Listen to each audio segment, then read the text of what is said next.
함께 나눌 하나님 말씀은 신약성경 마태복음 7장 7절과 8절 말씀입니다. 마태복음 7장 7절 8절 말씀 봉독합니다. 구하라 그리하면 너희에게 주실 것이요 찾으라 그리하면 찾아낼 것이요 문을 두드리라 그리하면 너희에게 열릴 것이니 구하는 이마다 받을 것이요 찾는 이는 찾아낼 것이요 두드리는 이에게는 열릴 것이니라. 아멘. 사랑하는 성도 여러분, 한 주간 평안하셨습니까? 우리 하나님의 은혜와 놀라우신 축복이 우리 모든 가정과 개인 가운데, 우리 성도들의 일터 가운데 날마다 함께 하시기를 주님의 이름으로 축원합니다. 오늘은 심고 거두는 신앙 원리 첫 번째, 기도를 심고 응답을 거두라라는 제목으로 함께 말씀을 나눕니다. 오늘은 이제 9월 첫 번째 주일인데요. 이제 오늘부터 3주간 이 심고 거두는 신앙 원리 시리즈로 설교하려고 합니다. 심고 거두는 것은 하나님의 원리죠. 갈라디아서 6장에 이런 말씀이 있어요. 사람이 무엇으로 심든지 그대로 거두리라. 자기의 육체를 위하여 심는 자는 육체로부터 썩어질 것을 거두고 성령을 위하여 심는 자는 성령으로부터 영생을 거두리라. 심고 거두는 것은 우리가 아는 일반 상식이기도 하지만 하나님이 말씀하시는 영적 원리이기도 합니다. 우리 인생들은 사실은 누구나 뭔가 심으면서 살아가는 인생이다 이렇게 볼 수 있습니다. 왜냐하면 오늘의 내 모습이, 오늘의 내 행동이 내일의 결과로 연결되기 때문인데요.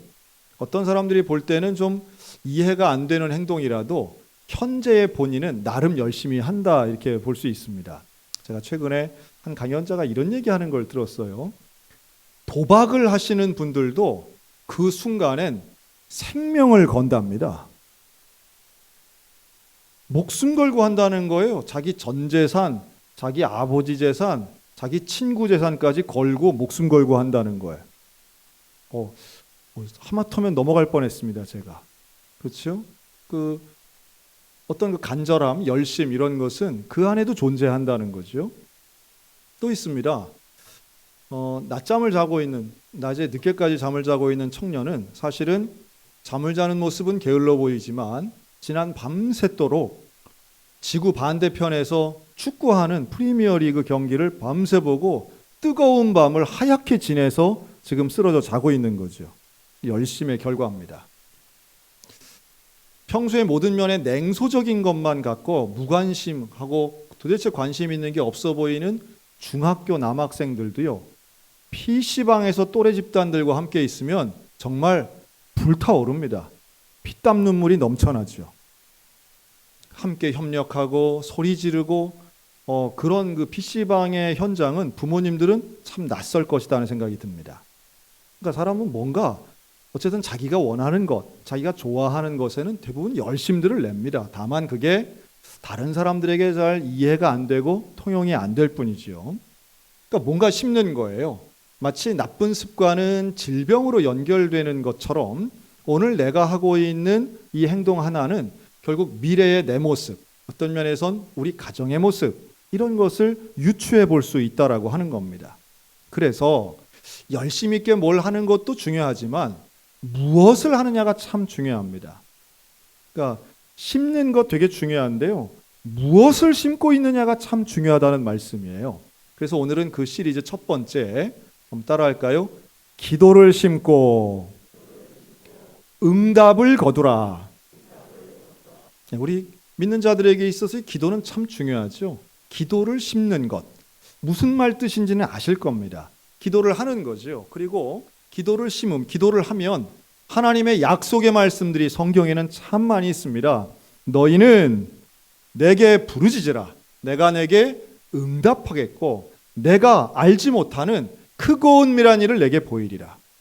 하나님의 약속은 너무도 명확해요. 너희가 기도하면, 너희가 내게 부르짖으면, 간절히 내게 요구하면 내가 그걸 들을 거야. 내가 너희에게 보일 거야.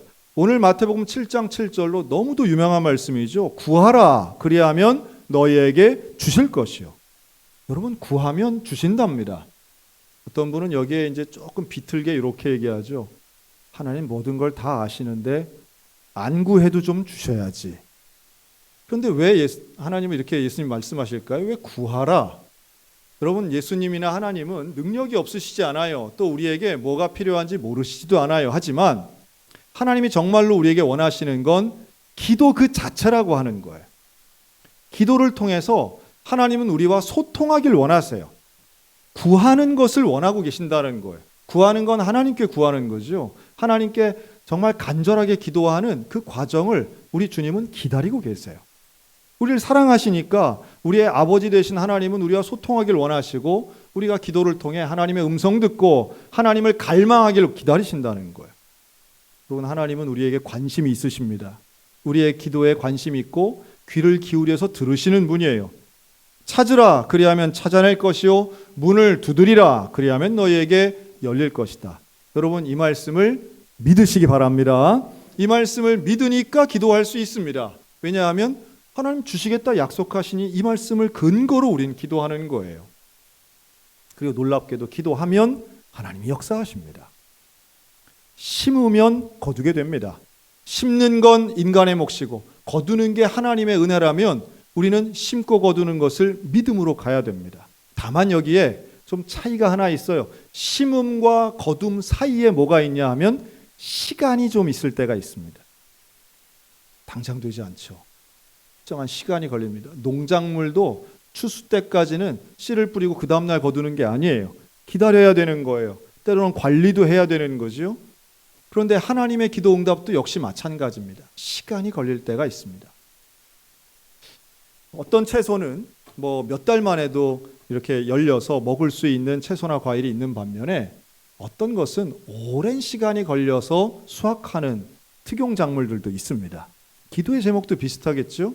우리 하나님 앞에 즉각적으로 응답받는 것도 분명히 있을 수 있지만 어떤 기도는 수년 동안 기도를 통해 어떤 면에서는 대를 이어 기도해서 응답받는 경우들도 있습니다. 우리가 이것을 뭐라고 하느냐 하면 기도가 쌓인다라는 표현을 쓰기도 합니다.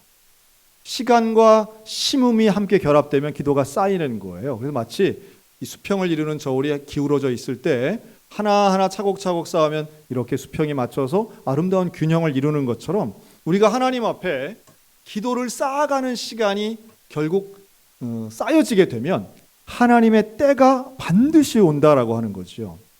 우리가 선을 행하되 낙심하지 말지니 포기하지 아니하면 때가 이름에 거두리라. 하나님 명확한 말씀이에요. 우리에게 주시는 약속입니다. 그 약속의 말씀 붙잡고 하나님의 때, 추수의 때, 응답의 때 믿음 가운데 기도하는 저와 여러분 되시길 주의 이름으로 축원합니다. 제가 가르쳤던 청년이 있었습니다. 이 청년의 집안은 그 교회에서 상당히 특별한 집안이었어요. 100년 역사의 교회인데 그 교회에 할아버지도 장로님이었고 아버지도 장로님이었습니다. 그런데 그 할아버지는 국립대학의 교수였고 아버지 장로님은 현직 의사였습니다. 그럼 그 교회 내에서도 상당히 저 집안은 진짜 대단한 집안이야 이런 평을 받는 가문이었습니다. 근데 이 아들 의사, 아들 장로님은 미국으로 유학 갔을 때에 의학 박사학위 받으시고 이제 거기서 자녀를 낳아서 다시 한국으로 와서 이 모교회를 섬기시는 분이었어요. 근데 이 장로님에게 3남매가 있었는데 딸 아들이었습니다. 놀랍게도 딸들도 공부를 너무 잘해서요. 지금 현재 대학 교수직을 행하고 있습니다. 아주 하여튼 영어를 그만큼 잘하는 사람을 저도 본 적이 없는 것 같아요. 그러니 이 집은 말 그대로 인텔리 집안이었고요. 공부를 다 잘하는 참 신비로운 집안이었습니다. 하나님은 언제나 그런 집안에 평안을 주시죠. 그래서 그 셋째 아들, 제가 2년 전에 설교할 때 소개한 가문하고는 전혀 다른 집안이에요. 근데 우연히도 이 인구 구조가 좀 비슷할 뿐입니다. 전혀 다른 집이에요. 그런데 이 셋째 아들은요, 정말 교회에서 누구나 칭찬할 만한 그런 좋은 형제였습니다. 운동도 잘하고요, 노래도 잘하고요, 리더십도 있고 유머 감각도 있었습니다. 중고등학교 때는요, 전도 왕이었어요.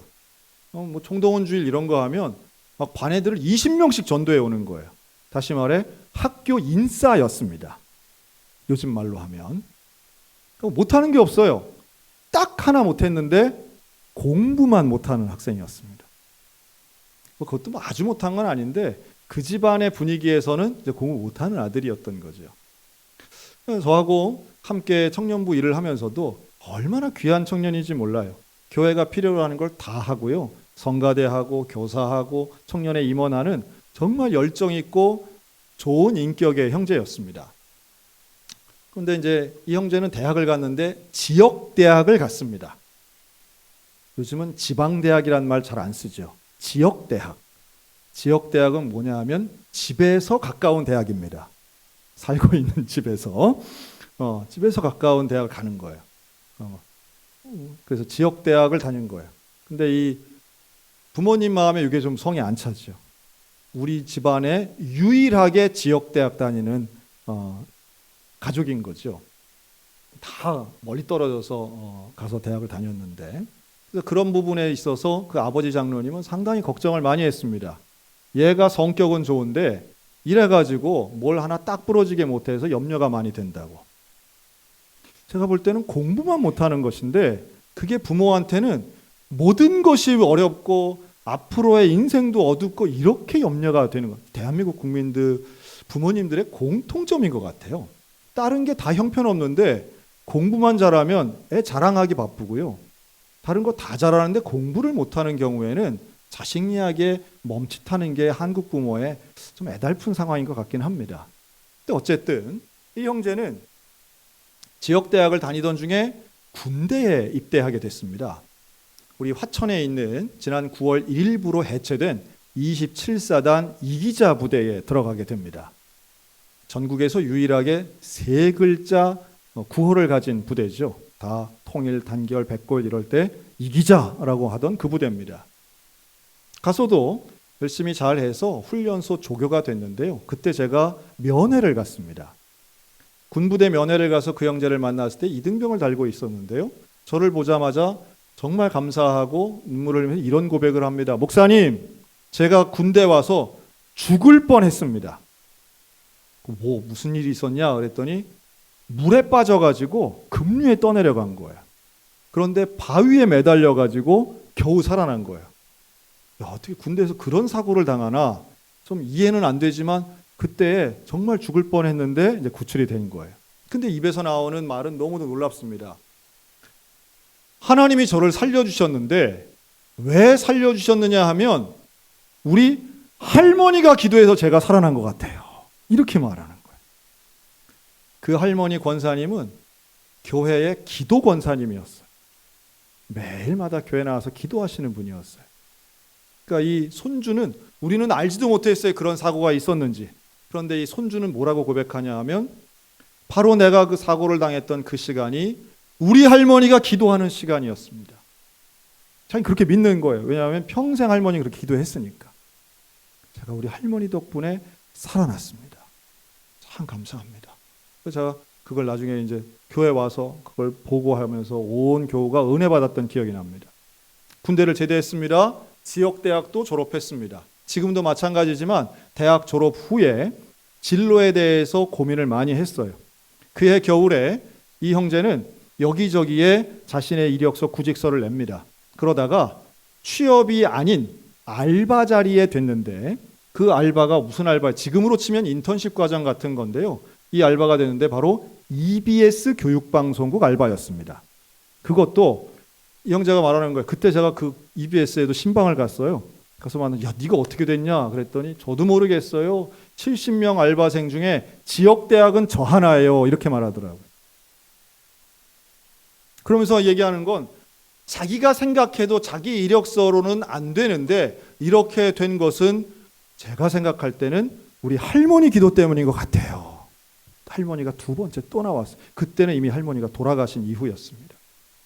할머니 기도였던 것 같아요. 근데 제가 생각할 때는 다른 차별성이 없어요. 그 형제 이력서에 차별성 하나가 있는데 바로 이 형제는 아버지가 미국 유학 중에 태어났기 때문에 미국 시민권자였습니다. 그런데 미국 시민권이 있었기 때문에 군대를 안 가도 되는 거예요. 우리에겐 스티브 유 사례가 있잖아요.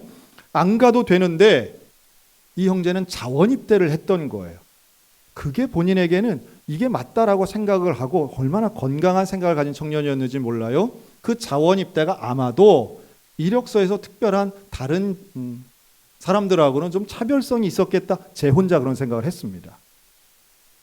EBS에 들어가고 결국 아르바이트 기간 몇 달이 끝났을 때에 그 수십 명 중에 딱 2명이 채용이 됐는데 그 중에 이 형제가 들어갑니다. 본인도 제일 놀라고요. 그런데 결론은 이거예요. 거기 있던 직원들이 알바생들에 대해서 투표를 했다는 거예요. 그런데 명문대 나오고 똑똑하고 외국 유학 갔다 온 친구들보다 바로 이 형제가 가장 성실하고 제일 먼저 출근하고 제일 늦게 퇴근하고 가장 태도가 겸손하고 배우려고 하더라는 거예요. 그럴 수밖에 없었겠죠. 스스로가 나는 아직 모자랍니다 이런 생각 가지니까 더 열심히 한 거예요. 그리고 또래 집단에게 인싸로 인정받는 그 리더십 가지고 항상 밝고 긍정적이고 어떤 일에나 적극적으로 하는 그 사람, 학력을 빼고 보면 가장 매력적인 인재였던 거예요. 놀랍게도 방송국에 입사를 했습니다. 제일 놀란 거는 부모님이 제일 놀랐습니다. 전공도 그게 아니었는데 합격을 한 거예요. 그리고 몇 년을 다닙니다. 그런데 그 몇 년을 다니다 보니까 이게 내 역량 가지고 안 되겠다 해서 성실함만 가지고 안 되는 거예요. 실력을 키워야겠다. 그리고 미국으로 유학을 갑니다. 시민권이 있으니까 미국에 가서도 학비가 싸게 공부할 수 있었어요. 그렇게 미국 유학을 하던 중에 저에게 전화가 왔습니다. 목사님, 제가 신학교에 가도 될까요? 제가 올 것이 왔구나 하는 생각도 했지만 왜 그러느냐 했더니 학교를 다니고 교회를 다니고 그러면서 하나님 앞에 기도하는 가운데 소명감이 느껴지고 또 떠오르는데 뭐가 떠오르느냐? 우리 할머니가 늘 기도하실 때에 내 자손 중에 주의 종이 있게 해달라고 기도했다는 거예요. 할머니의 기도가 저를 통해서 응답되는 것 같아요. 그리고 플러신학교에 들어가고요. 졸업을 하고 목사 안수를 받고 현재는 LA에 있는 세계 등대 교회에서 사역을 하고 있는 목사가 됐습니다. 제가 참 그 짧은 여정을 돌이켜보면 하나님이 왜 그를 군대에 보내시고 방송국에 가게 하시고 목사가 되게 하셨을까 봤더니요. 최근 3년간 이 코로나 팬데믹 기간에 이 젊은 목사님은 가장 뛰어난 영상 전문가 목회자였고요. 그래서 교회와 교포 사회 속에서 팬데믹 속에 어떻게 교회가 무슨 사역을 해야 할까 방향성을 제시하고 실제로 모델을 만들어낸 역량 있는 목회자가 돼 있더라는 거예요. 참 감사하더라고요. 저는 그 모든 것의 뒤에 할머니의 기도가 있음을 좀 말씀드리고 싶습니다. 그것이 손자의 입에서 할머니의 기도라고 하는 고백이 나오는 건 얼마나 위대한 일인지 몰라요. 대를 이어서 돌아가신 이후에도 쌓여있는 기도는 역사를 이루어내는 줄로 믿습니다. 사실 부모가 해줄 수 있는 건 상당히 협소하죠. 부모의 재산이 자녀의 미래를 절대로 보장하지 못합니다. 30살 넘은 자녀의 미래를 이끌어가는 것, 그 인생의 길을 이끌어가는 건 하나님이셔야 되는 거예요. 그런데 하나님이 이끌어가는 그 자녀의 인생길을 누가 도울 수 있는가? 누군가의 기도만이 도울 수 있는 줄로 믿습니다. 기도가 쌓여있는 후손은 그렇기 때문에 하나님의 특별하신 손길을 경험할 수 있다고 저는 확신합니다. 여기 있는 우리 모두에게도 이런 동일한 기도 응답에 대한 믿음과 기도의 부모가 되는데 주저함이 없는 기도의 실행력, 기도에 대한 순종이 우리 모두 가운데 일어나게 되시기를 주의 이름으로 축원합니다. 그러려면 어떻게 해야 되는가? 기도는 하셔야 됩니다. 기도는 아는 게 중요한 게 아니라 하는 게 중요한 거예요. 지난주부터 우리 교회가 성경 필사를 시작했습니다. 한 2년 넘게 하니까요. 이제는 좀 어떤 패턴이 보여요. 자, 성경 필사를 용지를 다 나눠드렸습니다. 그리고 10월 23일까지 쓰세요 했는데 어떤 분들은요. 꼭 10월 23일에 가져옵니다. 그러면서 뭐라고 하느냐면 목사님이 이날 가져오라고 했다는 거예요. 기가 막히죠. 그 마지막 날만 가져와야 되는 분들이 있습니다. 있어요. 그런데 여러분 놀라지 마십시오. 이미 주중에 몇 분이 내셨습니다. 어떤 분은요, 받자마자 쓰는 거예요. 그런데 어떤 분들은 아직 많이 남았네 이러는 거예요. 아마 지금 속으로 아차하신 분들도 있을 거예요. 그거 어디다 놨지? 이런 분도 계실지 모르겠어요. 차에 있나? 뭐 이런 분 계실지 모르겠어요. 그런데 실행력이라고 하는 것은 미루지 않는 겁니다. 당장 하는 거예요. 기도를 미룰 수 없습니다. 기도는 하는 거예요. 기도를 뭐 언제 뭐가 조건이 맞아야 합니까? 아니에요. 기도는 지금 하는 것이고 오늘 하는 거예요. 그리고 기도는 매일마다 하는 것입니다. 어떻게 싸울 수 있겠습니까? 매일마다 해야 되는 거예요. 거룩한 습관이 드는 거예요. 그리고 그 습관이 들어서 그렇게 기도한다면 내가 기도한 것 이상으로 응답하신 하나님을 분명히 저는 만날 수 있다고 확신합니다. 어떻게 내가 자녀의 모든 구체적인 걸 다 알겠어요? 몰라요.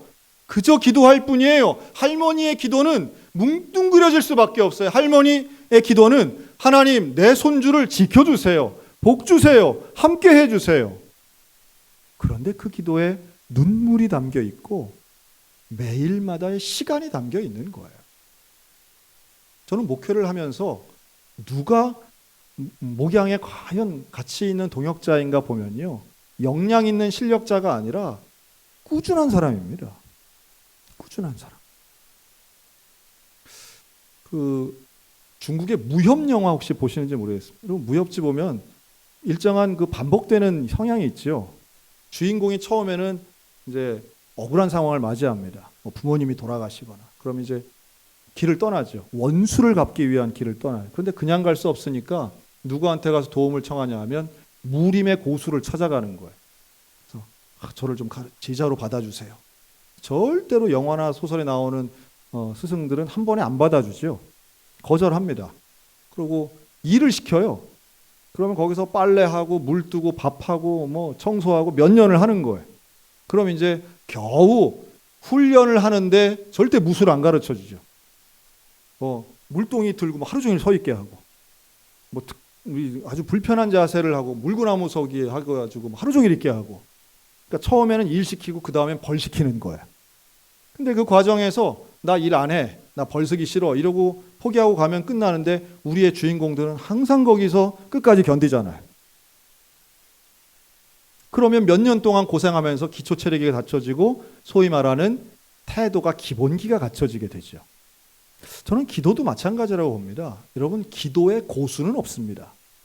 기도의 고수가 어디 있겠어요? 기도의 전문가가 어디 있겠어요? 기도를 하는 사람만 있을 뿐입니다. 기도는 하는 사람과 안 하는 사람이 있는 것이지 무슨 특별한 기도에 비법이 있는 사람, 그런 사람은 없습니다. 기도를 하면 응답을 받습니다. 왜요? 하나님이 약속하셨으니까요. 기도를 하면 너희가 구하면 내가 줄 것이다 약속하셨는데 이 말씀 붙잡고 기도하는 거예요. 우직할 정도로 기도하는 거예요. 끝까지 하는 것이고 매일 하는 거예요. 그렇게 매일매일 하는 기도가 쌓이고 쌓이면 하나님의 놀라운 은혜를 경험하게 될 줄로 믿습니다. 죽은 이후에라도 경험하게 되는 거예요. 하나님의 말씀은 변고치 않으시니까. 세상은요, 비법이 있다고 막 속입니다. 인생이 대박 난답니다. 6개월에 몇 억을 번답니다. 집에만 있어도 재택근무를 해도 수백만 원씩 번답니다. 여러분, 그런 건 존재하지 않아요. 행운은 있을지 모르지만 그건 원리가 될 수 없습니다. 비법 찾지 말고 기도에 충실한 하나님의 사람들 되시기를 주의 이름으로 축원합니다. 꾸준한 것이 심는 것의 비법이라고 할 수 있겠죠. 기도를 심는 것은 꾸준히 심는 것입니다. 농부는 매년마다 심어요. 한 해 했다고, 한 해 농사 잘 됐다고 그 다음에 농사 안 짓는 게 아니에요. 기도는 매일마다 심는 것입니다. 매일마다 심을 때에 우리 안에 변화가 일어나고 역사가 일어나요. 한번 따라할까요? 엎드려 기도하면 엎어지지 않습니다. 네, 한 번만 더. 주님께 무릎 꿇으면 세상에 무릎 꿇지 않아도 됩니다. 여러분, 주님 앞에 무릎 꿇고 엎드려 기도해서 세상에게 지지 않는 온전한 그리스도인들 되셨으면 좋겠습니다. 기도가 방법이에요. 기도가 해법이에요. 기도하면 문이 열린다니까요. 기도하면 내 능력으로 안 되는 것이 하나님의 방법으로는 됩니다. 그리고 놀랍게도 그 된다라고 할 때에 저는 한마디로 이렇게 말씀드리고 싶어요. 하나님의 응답하시는 게 문제는 다양해 보일지라도 하나님의 응답은 거의 통일됩니다. 어떻게 통일되느냐? 하나님 앞에 기도하는 사람은 하나님을 만나게 될 줄로 믿습니다. 하나님 만나는 것이 응답이에요. 하나님을 만나는 순간 문제가 사라지든지 문제라고 생각했던 내 마음이 바뀌든지 아니면 놀랍게도 하나님이 현실을 바꿔주시든지. 근데 여기에서 하나님을 만나게 되면요, 대개는 문제의식 자체가 달라집니다. 하나님을 경험하는 순간 환경을 탓하던 사람이 하나님을 바라보게 되는 거예요. 감옥도 천국 되는 거예요. 이 놀라운 경험은 기도하는 사람에게만 부어진다고 저는 믿습니다. 이게 기도의 놀라운 비법이고 응답입니다. 시간이 걸릴 수 있겠죠. 아브라함에게도 하나님 말씀하시는 아들을 주겠다 약속하셨지만 이삭을 낳을 때까지 25년 걸렸습니다. 모세에게도 하나님 분명히 말씀하셨지만 40년의 광야 기간이 피할 수 없었습니다. 우리에게 기도할 때마다 포기하지 않고 끝까지 붙잡는다면, 그 기도에 무릎 꿇음을 포기하지 않는다면, 저는 목사가 되어서 너무도 감사한 건 제가 매일마다 새벽 기도를 하고 있다는 사실이에요. 여러분, 새벽 기도는 참 신비한 시간인 것 같아요. 새벽만큼은 누구에게 빼앗기지 않을 수 있는, 내가 지킬 수 있는 기도의 시간입니다. 늘 말씀드리지만 하여튼 새벽 기도 시간은 휴대폰 안 올리는 게 전 참 감사하더라고요. 그 시간은 자기가 정해놓은 알람 말고는 전화 오는 사람 없어요. 근데 하나님 앞에 아무리 분주해도 아무리 위급해도 기도의 시간을 지키는 사람은 세상 향이 두렵지 않습니다. 하나님의 마음을 갖는 거예요. 예수 그리스도에게 간절하면 예수 그리스도의 풍성함을 누리는 것입니다. 우리 교회 많은 분들이 지금 입원도 하시고 또 수술도 하고 하는데요. 우리 교회 임명자 권사님이라는 분 계십니다. 근데 임명자 권사님 10년 전에 발목 골절을 당하셨어요. 근데 사실 그때 잘 치료를 받으셨어야 되는데 이게 이제 일 나가고 출근을 해야 되고 이래서 또 견딜 만도 했다고 해요. 그래서 이제 동대하고 잠깐 한 며칠 이렇게 치료받고 뼈가 좀 붙었다 싶어서 일을 한 거예요.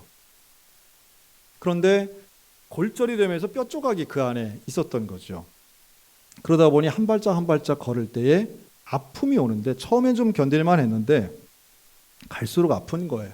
그러다 보니 한쪽 다리가 걸을 때 살짝만 딛게 되는 겁니다. 뭔지 아실 거예요. 발목 시큰시큰한 거예요. 그러면 보행이 균형이 없으면요, 허리도 어깨도 다 틀어집니다. 결국 온몸이 아픈 거예요. 발목만 아프다가 온몸이 아파져서 병원에 갔습니다. 그랬더니 이게 뼈 조각들이 있지만 이거 다 치료 못합니다. 이런 1차 진단을 받습니다. 이게 그냥 이렇게 아픈 중에 살아야 되는구나. 너무 힘들어하는 엄마를 위해서 자녀들이 병원을 찾습니다. 그리고 수술이 가능하다는 병원을 찾아냅니다. 그리고 수술을 한 거예요. 대수술을 합니다. 수술은 잘 됐는데 복숭아 뼈에 핀을 10개를 박았습니다. 그리고 저에게 문자를 보내오셨어요. 많은 분들이 우리 임명자 권사님 위해서 기도한 걸 제가 압니다.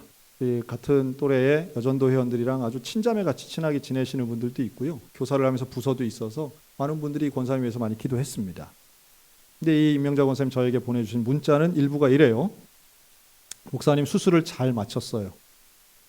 이렇게 치료받을 수 있는 시간이 감사합니다.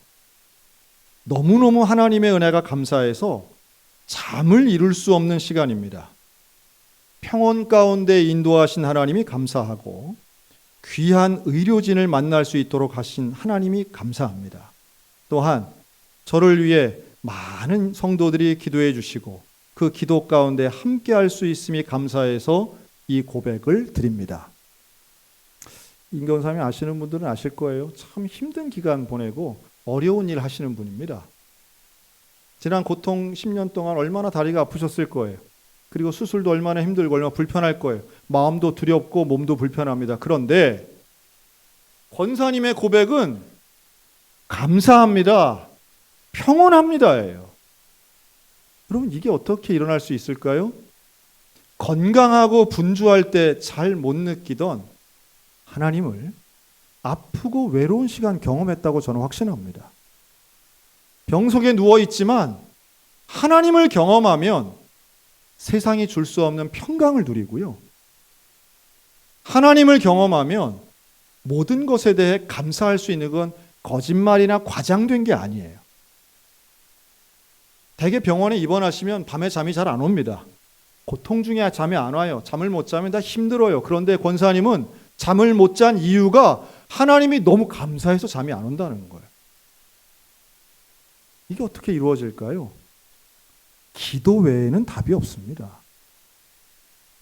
많은 사람들이 나를 위해 기도하고 있다는 게 느껴지면요, 거기서 누리는 기쁨은, 그 감동은 견딜 수 없어요. 얼마나 감사한지 몰라요. 누군가 나를 위해 기도하고 있구나. 이 시간 아마도 그것은 급류에 떠내려가면서 바위를 붙잡았던 김도일 목사님의 기도였을 것이고요. 오늘도 이 시간 하루하루를 사는 게 너무너무 힘들지만 그 가운데에도 나를 위해, 누군가 나를 위해 기도하고 있구나. 우리 어머니가 기도하고 있구나. 돌아가신 우리 할머니의 기도가 쌓여 있구나. 나를 위해서 우리 권사님들이 기도하고 있구나. 나를 위해서 우리 장로님이 기도하고 있구나. 나를 기억하고 우리 목사님들이 기도하고 있구나. 여러분, 이 생각을 하면 하나님이 경험되어지는 거예요. 그리고 그때 만난 하나님은 기도에 응답을 주시고 삶을 변화시켜 주시고 기적을 베푼 하나님이신 줄로 믿습니다. 사랑하는 성도 여러분, 기도를 통하여 응답하시는 하나님 만나게 되시기를 주님의 이름으로 축원합니다. 기도를 심으시기 바랍니다. 응답을 거두시기 바랍니다. 우리 하나님은 신실하시고 약속을 지키십니다. 말씀을 그대로 임하십니다. 오늘도 온전하게 매일마다 포기하지 않고 기도를 심어서 하나님 앞에 응답을 거두는 믿음의 성도들 다 되시기를 주님의 이름으로 축원합니다. 아멘. 기도하겠습니다.